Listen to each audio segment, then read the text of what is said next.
After 7 years of marriage, I thought I knew my wife Gillian Yardley inside out.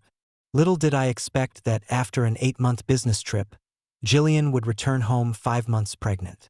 Not only that, but her lover Humphrey Jagger was brazenly standing by her side.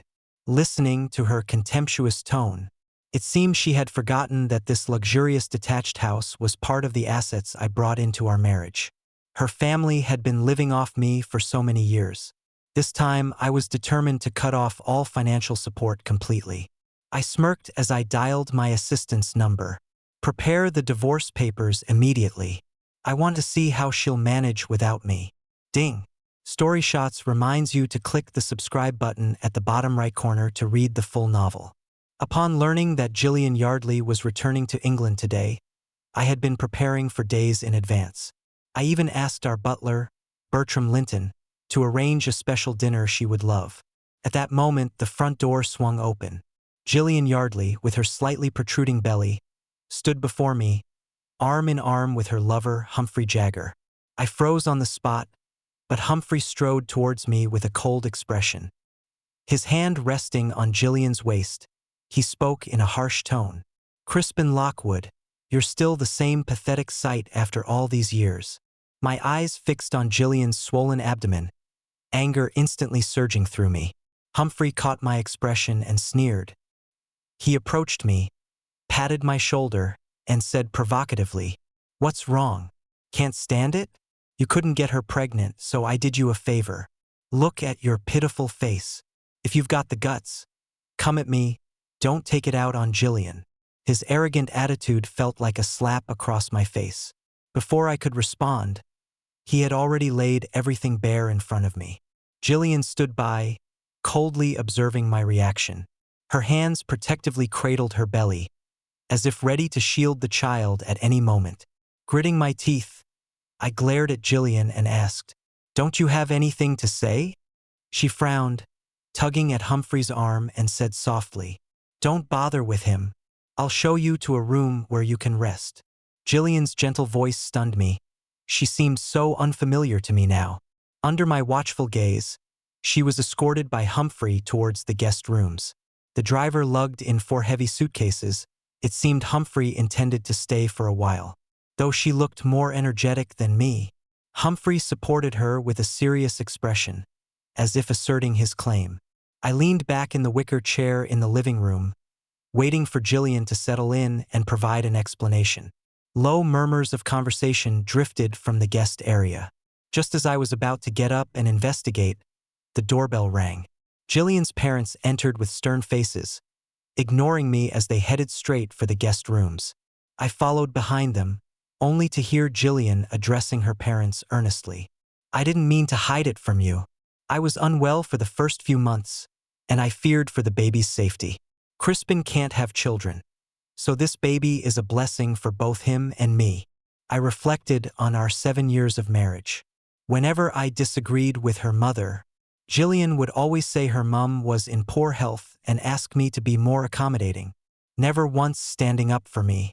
I thought it was just her nature, until today when I saw her intimate with Humphrey and realized I had been nothing but a joke. Humphrey stood beside Gillian, giving me a cold glance before addressing her mother. "My relationship with Gillian is serious." Gillian's mother's expression softened as she cast a sidelong glance at me. I knew she was weighing her options. For 7 years, I had been sending her generous allowances each quarter, and everyone knew Humphrey's financial situation couldn't compare to mine. My heart sank. Gillian was my wife. She had returned pregnant with another man's child without informing me beforehand, and now she was humiliating me in front of everyone. Did they really think I had no pride, no bottom line? Seeing the tense atmosphere, Humphrey snorted and said firmly, "The child in Gillian's womb is mine, Humphrey Jagger's. Although he should rightfully bear my surname, out of respect for Gillian, I'll reluctantly allow him to be a Lockwood. Mr. Lockwood, with this child, you won't have to hang your head in shame when you go out anymore. People won't say you're impotent. Isn't that wonderful?" He stood with his hands in his pockets, head held high, as if everyone owed him something. Gillian leaned on Humphrey's shoulder affectionately, her voice tinged with dissatisfaction. "Mum, why don't you talk some sense into Crispin? This is such a good thing." After our wedding, Gillian's parents had been pressuring us to have children. 7 years had passed without any news, and I knew they had complained privately about it many times. At this point, Gillian's father, who had been silent until now, spoke up.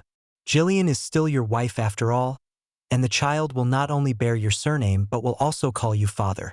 You should try to understand Gillian's sacrifice for this family." As soon as he finished speaking, everyone turned to look at me. They stood together like a family, while I had become the outsider. I let out a cold laugh. "Does no one want to hear my thoughts?" Seeing my grim expression, Gillian stood defiantly next to Humphrey, her belly protruding, and asked, "Crispin Lockwood, are you deaf? Everything's laid out in front of you. What more do you want to hear?" I sneered. "My wife returns after 8 months away, pregnant with her lover's child. She offers no proper explanation and still has the audacity to order me around." Seeing my silence, Humphrey smirked and stepped forward, pointing at me. "Gillian even considered you when deciding to have this child. What more do you want? If you've got a problem with it, let's talk man to man. Don't stand there like a mute and scare her."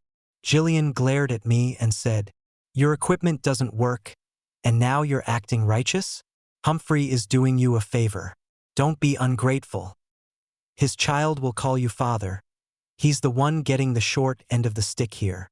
Humphrey glanced at me sideways, his tone contemptuous. "Enough, Gillian. Don't waste your breath on him. This ungrateful wretch will come to his senses after a couple of days of being ignored." At that moment, I couldn't bear to stay any longer and turned to leave. I locked myself in the master bedroom all morning, refusing to come out. The laughter from the living room felt like needles pricking my ears. As noon approached, Bertram Linton, our butler, knocked and entered quietly. He informed me in a low voice that Humphrey Jagger had been insisting on moving into the master bedroom, but Gillian Yardley's mother had stopped him. "She said you're still part of the Lockwood family, and the household has been relying on you financially for years. They can't completely turn against you." She also mentioned Bertram, who had known me since childhood and was familiar with my temperament, paused and glanced at my expression. Seeing that I didn't interrupt, he continued, "She also said that you should cover all of Gillian's pregnancy expenses. After all, you don't have children of your own, and this child will call you Dad in the future, so it's only right that you pay." My face darkened as I adjusted the cuffs of my shirt and asked coldly, "Anything else?" Bertram nodded, carefully adding, "She said since you have no heirs, this house and all the assets will eventually belong to Gillian's child." I couldn't help but let out a cold laugh. This family certainly had their calculations all worked out. Despite my boiling anger, I maintained a calm exterior, knowing it wasn't the time to lose my composure. When Bertram asked what I wanted to do next, I simply smiled and told him to carry on as usual. He brought me a light lunch, and after eating, I stood by the floor-to-ceiling windows in the master bedroom, looking down at the bustling streets below. Gillian Yardley was leaving the house, supporting her belly, with Humphrey Jagger by her side. Memories flooded back. 8 years ago, on an autumn evening, I had rushed home, crying and arguing with my parents, insisting I would marry no one but Gillian Yardley. At that time, my parents had already set their sights on Winifred Sheffield, the only daughter of the Sheffield Group. The Sheffield Group held an unrivaled position in Jagger Group, and Winifred and I had been neighbors since childhood. My parents were very fond of her and often invited her over to watch films. But I never had those feelings for Winifred. Ever since I met Gillian, she was all I could think about, and naturally, I was unwilling to agree to the arranged marriage with the Sheffield family. I kept telling my parents that our generation should make our own choices in marriage, and that Winifred surely didn't like me either. But my parents insisted that if Winifred wasn't interested in me, she wouldn't have repeatedly offered to drive me home after I worked late nights. The truth was, I didn't care about Winifred's feelings at all back then. I first met Gillian on the day of University Freshers' Fair. We both reached for the same flyer, but she smiled and said, "Sorry," letting me take it. That day, she was wearing a black hoodie, her eyes bright, her posture straight, and her smile as refreshing as a spring breeze. Her fingers were long and slender, and as someone with a thing for hands, I was instantly smitten. This chance encounter led me to memorize her phone number. After we parted, I added her on WhatsApp. When I introduced myself, she replied without hesitation, "Mr. Lockwood, I've heard a lot about you." From that day on, I kept hoping to bump into her on campus. It was love at first sight, and I was more than willing to pursue her. After our wedding, Gillian Yardley volunteered to help manage my company, suggesting I become a leisurely husband. I didn't refuse, believing that couples should support each other. Gillian came from a modest background, and I wanted to support her ambition. My parents and friends cautioned me to reconsider, as they had before the wedding. They warned that Gillian might have married me not just for love, but for the Lockwood family's wealth. I said I didn't mind, as long as she truly cared for me. After marrying her, Gillian's parents immediately began living a life of ease. They quit their factory jobs, relying on the allowance Gillian sent them. They boasted to everyone that Gillian was now a high-level executive, causing relatives to seek her help. These relatives even demanded that Gillian arrange marriages for their children with prominent figures in the Jagger group. Faced with the Yardley family's behavior, I remained calm. After all, my family was wealthy, and helping them wasn't a problem. Gillian didn't know that the night before our engagement, Winifred Sheffield had approached me with an asset management agreement. She hoped I would sign it, ensuring I had the means to leave Gillian if the marriage became unhappy.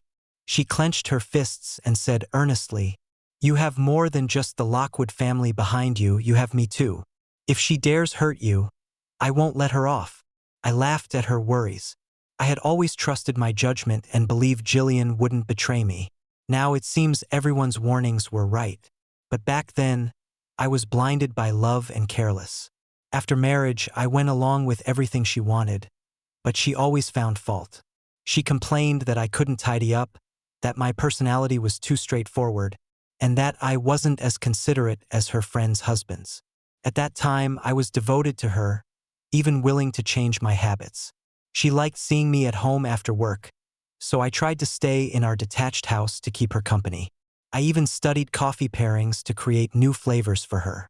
My friend Aubrey Quincy said I wasn't myself after marriage. The Lockwood heir who loved night runs and working out had become soft for a woman. Gillian's parents were very pleased with me. At every gathering, their relatives praised my generosity and gentleness. In the whole family, perhaps only Gillian could find fault with me.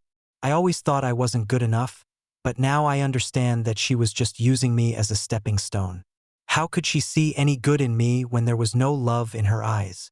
And so, without anyone asking for my opinion, Humphrey Jagger swaggered into my detached house.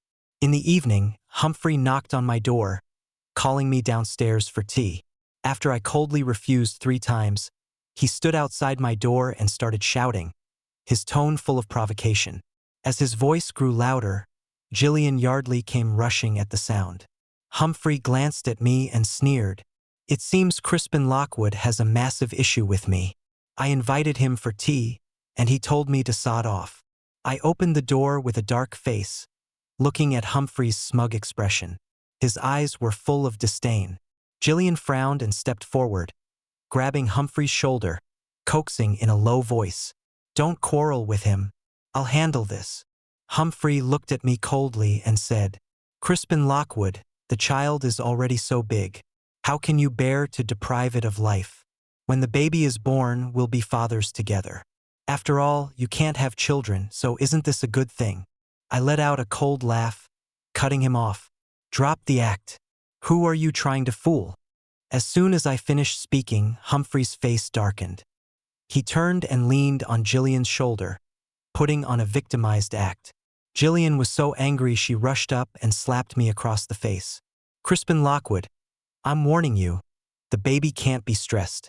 Are you deliberately trying to go against me? You bastard. Are you trying to kill our child?" Her eyes were full of fury, as if looking at a deranged villain. That slap shattered the last bit of affection between us. I stared at the couple, anger rising, and retaliated by giving Gillian 2 hard slaps. I used almost all my strength. Red marks immediately appeared on her face. She covered her cheek, her eyes full of shock. "Crispin Lockwood, you dare hit me? Have you gone bloody mad?" I shook my tingling hand and sneered. "You hit me first. Now you're playing the victim. You think you can just hit the young master of the Lockwood Group?" Gillian's mother, hearing the commotion, rushed over to mediate. "Crispin, dear, Gillian was just impulsive. Don't hold it against her." Seeing my icy expression, she quickly tugged on Gillian's arm, giving her meaningful looks. This was the first time Gillian had ever hit me. I could see she was a bit panicked, but with Humphrey present, she was putting on a brave face. Gillian turned her head away, stubbornly refusing to back down. "Gillian!" her mother called out urgently, knowing that if this continued, they would certainly be at a disadvantage. "I lost control earlier, but if you had just come down to have tea with Humphrey like a civilized person, it wouldn't have come to this." These words were hardly an apology. She was clearly blaming me for not being sensible. My heart turned completely cold. I didn't even go down for evening tea. I avoided them for the rest of the night. Old Bertram, feeling sorry for me, quietly brought me some supper. The next day, I slept until the afternoon. Seeing them gathered in the living room chatting, I left without a backward glance. My assistant at Lockwood Group informed me that someone had spread a rumor. It was said that Gillian Yardley had returned from an 8-month business trip pregnant with someone else's child. Gossip about me was flying around the company. Less than an hour after I left, Gillian sent me a message. She asked me to bring back a few bottles of imported wine for Humphrey Jagger when I returned, and preferably a watch as well, as an apology for offending him yesterday. The commanding tone was utterly ridiculous. I coldly replied, "If you want it, buy it yourself." Just after sending that, Bertram Linton called. He said Humphrey had moved all the exercise equipment my mother had just sent to his own room, claiming it would help relieve his stress from accompanying the pregnancy. I frowned and asked, "How did they react?" Bertram's tone was disdainful. Gillian's family was delighted, saying Humphrey could take whatever he wanted, as it was all there for the taking anyway. My mother sends me a batch of custom equipment every 6 months, worried that my busy work might harm my health. I never expected my mother's thoughtfulness would end up benefiting them. Even Gillian's usually level-headed mother was indulging this behavior. I saw no reason to be considerate anymore. If this is how they treat me, why should I care about their feelings? I went straight to the company and called a meeting with the senior management. After reviewing the recent situation, I reassigned the work responsibilities and announced on the spot, "From today, I am officially returning to Lockwood Group. Gillian Yardley is not to set foot in Lockwood Group from this moment on." The room was in an uproar. I offered no further explanation and instructed my assistant to publicly release the decision after the meeting. If Gillian's family wants a child, they can pay for it themselves. After dealing with company matters, I went back to my parents' house. I had notified Mum and Dad an hour in advance, and Mum said she would cancel all her plans to watch a film with me in the evening. Since I announced my decision, Gillian Yardley had called me over 20 times, but I hadn't answered any of them. When I got home, Mum saw the exhaustion under my eyes and looked at me with concern. "Crispin, what happened? Why do you look so haggard?" Mum's gentleness made me lose control of my emotions. I hugged her, and tears welled up in my eyes. From childhood, I had been the apple of my family's eye. No one dared to upset me, let alone see me cry in front of Mum. Seeing my tears fall, Mum immediately sensed something was amiss. Her phone vibrated twice. She glanced at it, then gently patted my back and said, "You've always only shared good news, never the bad. Why didn't you tell us about such a big issue, about how much you've been hurt?" I cried so hard I couldn't speak. After a long while, I finally choked out, "It was my insistence on marrying Gillian that let you and Dad down. I know you never approved of her, and I didn't want to worry you anymore." Mum said, somewhat angrily, Your father and I will always be your support. We've always said Gillian wasn't right for you, but you insisted on marrying her. It's not too late now, though. After what she's done to you, you can absolutely leave her. I cried on Mum's shoulder for a long time. Even she, usually so gentle, was full of anger when mentioning Gillian. Just then, Dad came home, and coincidentally, Winifred Sheffield, whom we hadn't seen in ages, came in with him. I quickly wiped away my tears and joked, "Miss Sheffield, you're so busy. How do you have time to come back with my dad?" Mum nudged me and whispered, "Winnie hasn't been here in a long time. She must have rushed over when she heard you were back." I stood up from the sofa, feeling a bit awkward. Winifred looked me up and down and sighed softly. "Young Mr. Lockwood usually teases me when we meet. Why so quiet today? You used to be so arrogant. How did you end up being bullied like this after a few years of marriage? Running back to cry to your mum. If someone wrongs you, you give it right back to them. This isn't like you at all." I could tell she must have heard the rumors outside and knew there were problems in my marriage with Gillian. The concern in her eyes made me uncomfortable. I didn't want her to see me in such a miserable state. I tried to turn and leave, but Winifred grabbed my arm. "I'm not finished talking. Where are you going?" I couldn't help but tear up again. Seeing this, she let go of my arm and said in a panic, "Don't cry. I'm sorry. I spoke too harshly." Before she could finish, tears were already streaming down my face. Winifred fumbled to pull out a handkerchief to wipe my tears, patting my head gently as she said, "How about you hit me instead? You know I can't stand to see you cry." When I used to throw tantrums as a child, she would pat my head like this to comfort me. I never thought that now, as the formidable Miss Sheffield, she would still treat me the same way she did when we were young. Come to think of it, Winifred and I were quite close as children. She was 4 months older than me but much more mature. She always told the other kids that I was her little brother and that no one was allowed to bully me. But I caused her no end of trouble. On her birthdays, when she received model kits I liked, I would always try to snatch them away. Once, when she refused to give me a limited edition model, we even got into a fight. Of course, she didn't hurt me, but I accidentally scratched the back of her hand. That time, I cried and apologized to her, and even though she was the one who got hurt, she ended up comforting me for ages. After that, she always gave in to me. I thought it was because she was afraid I'd cause more trouble. Until my 19th birthday, when she gave me a car full of gifts and mumbled, "Actually, I don't just see you as a little brother." I didn't understand at the time and even laughed at how such a cool girl had learned to fold a bunch of paper stars like everyone else. That day, Winifred stayed to watch a film with us and we talked for a long time. Until Gillian called me. On the other end of the line, Gillian yelled furiously, "Crispin Lockwood, where the hell did you go to buy wine? Don't you know I'm waiting for you at home?" Mom, Dad, and Winifred all heard her tone. Winifred immediately rushed over and snatched the phone.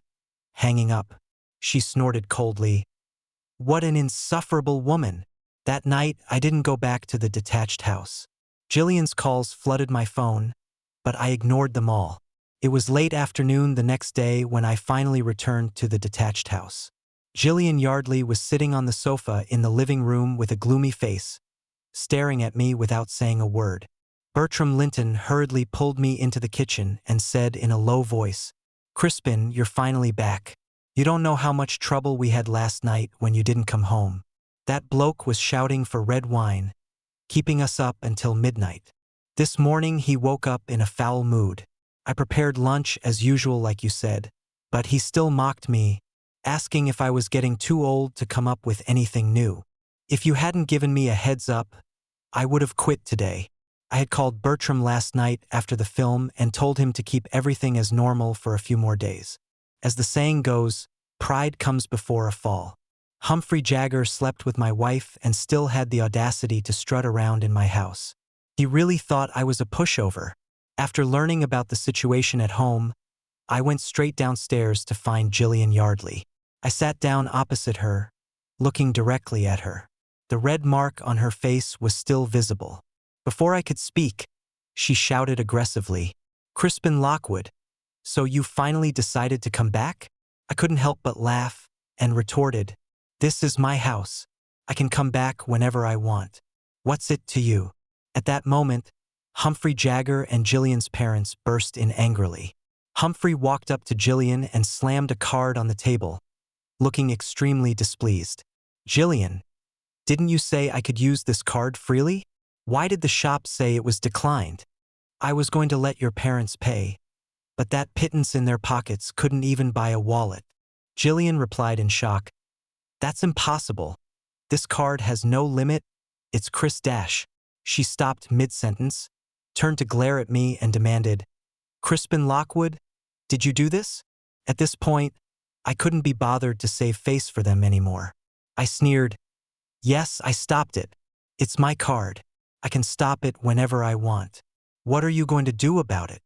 Hearing this, Humphrey frowned and grabbed Gillian's arm, saying, "Gillian, you need to sort this out. I've got my eye on a few suits I want to buy." Gillian, not wanting to lose face in front of Humphrey, grabbed my arm and tried to pull me to a corner, but she was suddenly restrained by security guards who rushed out. Gillian struggled and shouted, "Crispin Lockwood, what are you trying to do?" I straightened my collar and replied coldly, "You were too busy throwing a tantrum to notice I brought security with me. Did you think I'd let you push me around after you slapped me?" Seeing that I had brought people, Gillian's parents hurriedly tried to mediate. "Crispin, it's all a misunderstanding. Gillian didn't mean anything by it earlier. She's just upset about your inability to have children. Please let her go, we can talk this out. Can't we?" I gave them a cold glance. If I hadn't brought security, I bet you wouldn't have let me leave without paying up, would you? As if I had hit the nail on the head, Gillian's mother immediately fell silent. Humphrey, seeing Gillian pinned to the ground, stood frozen, not daring to make a sound. I glanced at him and raised an eyebrow, asking, "Weren't you two supposed to be true love? She's in trouble. Why are you cowering now?" Hearing me mock Humphrey, Gillian immediately shouted, "Crispin Lockwood, if you have a problem, take it out on me. Don't bully Humphrey." Couldn't help but sigh. Gillian was truly blind, still defending Humphrey even while being restrained. Seeing Gillian speak up for him, Humphrey found his courage. "Crispin Lockwood, I'm not afraid of you. I didn't move because Gillian is pregnant.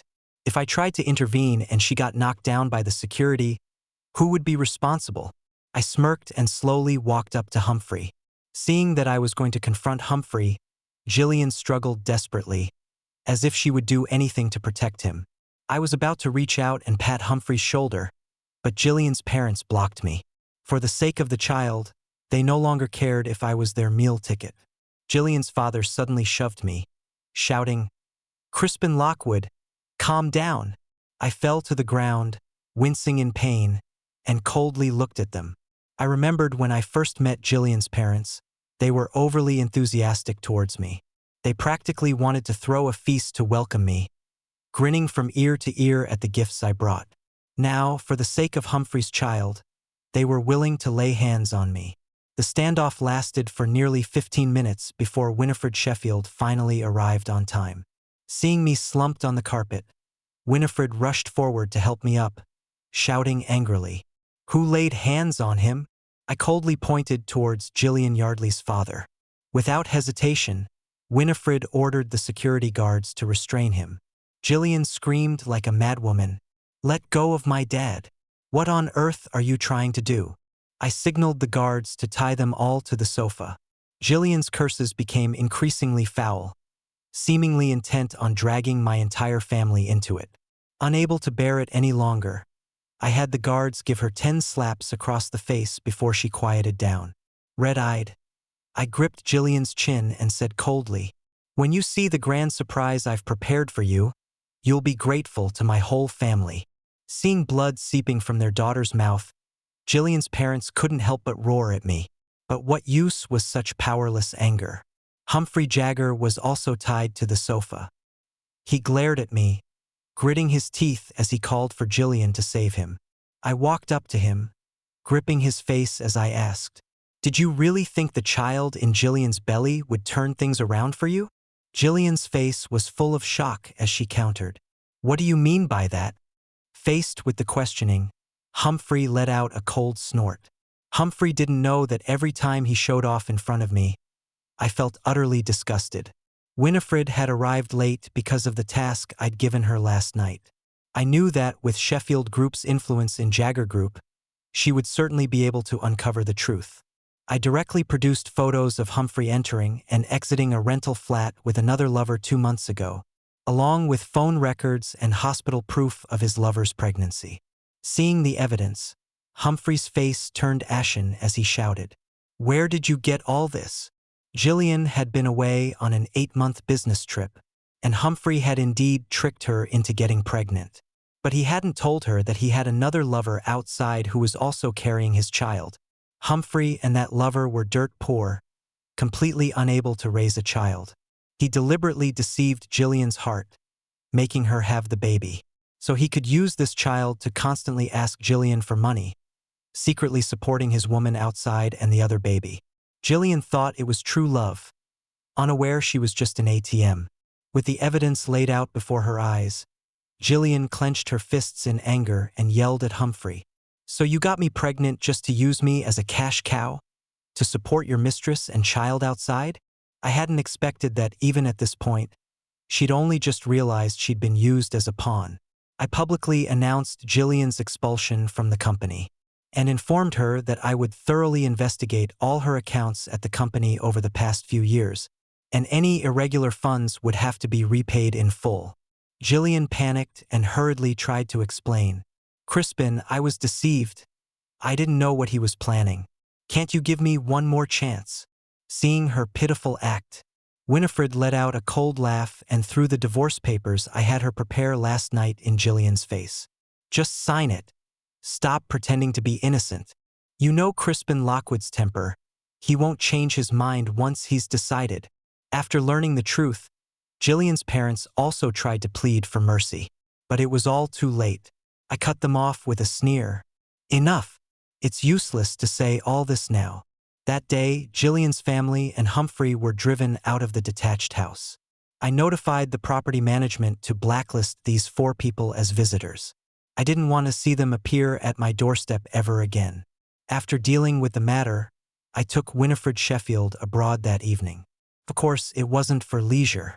Winifred said she could help me break into the fashion design industry I had always wanted to pursue. She knew I loved to doodle since childhood and had a natural talent for design. But as the sole heir to the Lockwood Group, my mission was to study business and inherit the family enterprise. Later, design became just a hobby of mine. During the years when Gillian Yardley was in charge of the company, I had mentioned several times about wanting to lead the company into fashion design, but she always rejected the idea. She thought I lacked ambition, saying it was just a rich boy's trifling pursuit. Gillian had a strong sense of pride. In these years, except for the company's annual meetings, she hardly let me make public appearances. She said it was to avoid confusing the employees if both of us were managing the company. I respected her, so I never insisted. Last night, when I casually mentioned it to Winifred, she immediately started making arrangements. On the plane, she thoughtfully prepared a smoothie and noise-canceling headphones for me. She remembered that I like quiet and tend to sleep on flights. After landing, I had dozens of missed calls on my mobile. My assistant had sent several messages saying that Gillian Yardley had brought her whole family to make a scene outside the company building, even attracting reporters. Seeing me frown, Winifred directly took my phone. She walked aside and said a few words before turning back to tell me, "I'll handle these troublesome matters for you from now on." That brief sentence made my heart suddenly flutter. After marrying Gillian, I had to personally attend to all matters, big and small, at home. It had been a long time since anyone had been so considerate towards me. In recent years, Gillian had been incredibly busy. There were a few times when I had a high fever and wanted her to accompany me to see a doctor. She was either on a business trip or said she was too tired, telling me to just have Bertram Linton take me instead. Even regarding our childlessness, I had asked her many times to accompany me for checkups, but she always made excuses about being too busy with work. I had worn the hat of infertility for a long time, though I had been actively seeking treatment. I had been carefully considering Gillian's feelings, only to end up like this. I felt very resentful. After landing in Newland plc, Winifred introduced me to several renowned designers, and we reached initial cooperation agreements. Back home, Gillian's family was still causing trouble these 2 days, even pushing me to the top of trending topics. I didn't see any of this, probably because Winifred had managed to suppress it in time, but I had instructed my assistant to inform me of any developments. After finishing our business, I treated Winifred to dinner. She bought me a bouquet of bluebells. Seeing the flowers, I was stunned. Winifred curiously asked, "What's wrong?" I smiled slightly. "You might find this funny, but for the past few years, Gillian has always given me white roses on every anniversary." I had mentioned that I liked bluebells, but she always got it wrong. Winifred, whom I hadn't seen in years, still remembered my preferences. I suddenly understood. It wasn't that Gillian couldn't remember, she just didn't want to put in the effort. A heart has limited capacity, and she simply didn't want to make room for me. That night, I drank quite a bit, which was unusual for me. Gillian had always wanted children, and after our marriage, she had strict requirements for me, so I hadn't touched alcohol in a long time. When Winifred was escorting me back to my room, she seemed to say something in my ear, but I was too drunk and didn't hear it clearly. The Jagger Group affair wasn't over yet. My parents contacted me, suggesting I stay in Newland plc for a few more days to clear my head. As Winifred Sheffield wasn't busy, we decided to extend our stay. After my marriage, she had spent 2 years doing her master's in Newland plc and knew the place well. She took me to her old university campus and showed me around several hidden boutiques where I found many unique trinkets. Every time, Winifred insisted on paying. When I asked why she wouldn't let me cover the expenses, she said, "What kind of big sister would I be if I let my little brother pay when I take him out? It would be embarrassing if word got out." But I remembered that night when she was drunk. She didn't call me little brother when she whispered in my ear.